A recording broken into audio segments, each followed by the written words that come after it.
Hi friends, in the last class I forgot to discuss one small topic from the linguistic elements in India, that is endangered languages. When the number of speakers of a particular language are less than 10,000, then that language is called an endangered language. According to a report published by UNESCO, there are 42 endangered languages in India. Out of those 42 endangered languages, 11 are there only in Andaman and Nicobar Islands, 7 are there in Manipur, and 4 are there in Himachal Pradesh. That means more than 50% of the endangered languages in India are located in one union territory and these two states. Why? Many languages are heading towards extinction. Not only in India but also in many other parts of the world, English has become an essential language. In the globalized world, in order to get employment, in order to acquire knowledge, we have to learn English. That's why in many areas, the education is being offered in English language. And in some other areas, especially in the central Indian region, the government established many industries. Actually, we have to give preference to the local people in the employment.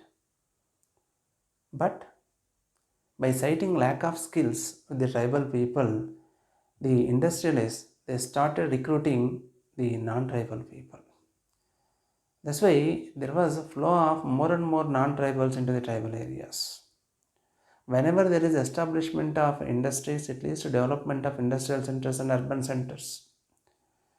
In these industrial centers and urban centers, there will be establishment of education institutions also. In these education institutions, the education is being offered either in the regional languages or in the English language. Even the children of the tribal people are also forced to send their children to those schools because in order to get employment, they have to learn the education which is being offered in the formal education system. That's why the children are learning the non-tribal languages and they are gradually forgetting their tribal languages. And that too, many tribal languages, they do not have script. That's why it has become difficult for us to give education in their mother tongue. Actually, in our constitution, we have provisions to protect the educational rights of the children of the linguistic minorities. The children of the linguistic minorities are entitled to get their primary instruction in their mother tongue. The president is also empowered to issue directions to the state governments and our local governments regarding this. But in reality, we did not implement this provision.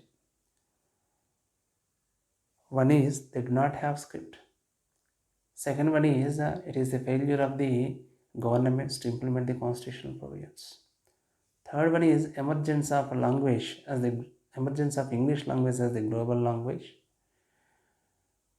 And English has become an essential language to get employment. So because of these reasons, the people who are there in tribal areas also they started learning the non-tribal languages and they are forgetting their languages gradually. That's why many languages are heading towards extinction. That's why in India, the government of India, the Ministry of HRD started one program in the year 2013. That is the scheme of protection and preservation of endangered languages in the year 2013. There is one organization by name Central Institute of Indian Languages located in Mysore. It is under the control of Ministry of HRD. Ministry of HRD under the scheme entrusted the task of preserving the endangered languages to this organization. This organization records, documents the endangered languages and preserves these endangered languages. This is about endangered languages. 2 years back, it was asked directly in the exam because it was in news in that year. In 2018, in the compulsory question, there will be 5 short answer questions. In those 5 short answer questions, they mention directly like this: endangered languages in India. Then you have to write these points. What is meant by an endangered language? How many languages are endangered? And give a list of some endangered languages. Apart from that, what are the reasons for the increase in the endangered languages, and what is the scheme which is being implemented by the government of India for the protection and preservation of these endangered languages?